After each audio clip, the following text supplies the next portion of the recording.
Oh,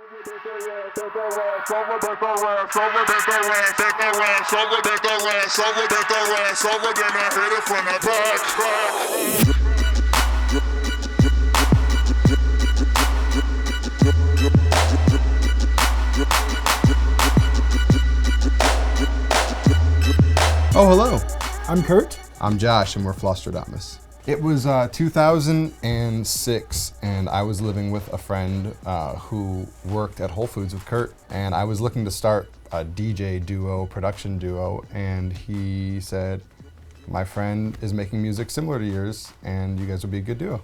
Within like 2 nights, we made this mashup with Sigur Rós and Twista. The acapella for Overnight Celebrity was playing on a turntable, and I forget who it was, but one of us put the Sigur Rós track over it, and we were like, oh, that's really dope. Like, that would be kind of tight. And then we took it to the studio, and by the studio, I mean like his bedroom that was decked out in like urban camo. It was so drum and bass at the time. It was rad.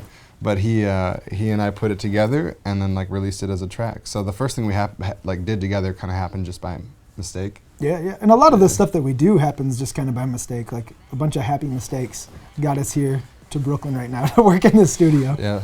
It's never really us working on one track together. Like either he'll have a demo, I'll come in and tweak it and like develop it, or I'll have a demo, he'll come in and tweak it and develop it, and then we master it and then we release it. So like it's never like we're both sitting down and we start from just scratch and make a song together.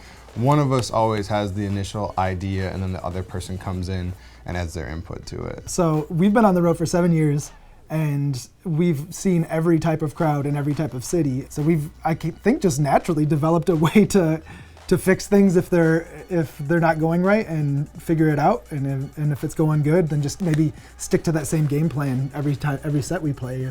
Totally. It all depends. And it was a total, like he said, it was a learning experience. Like our first trip, like our first national tours, were like, ew. Like there's some stuff that does not work in certain places. But when we go into we fly into Atlanta, and we're gonna play the Drunk Unicorn, we have like an outline. We have mixes that we do, and like things that like people even know us for mixing, and tracks that people know us for playing, but everything else in between is just kind of like filling in the blanks with what the crowd's feeling and what we're feeling at that exact moment. Yeah. So many of those decisions are made on the fly.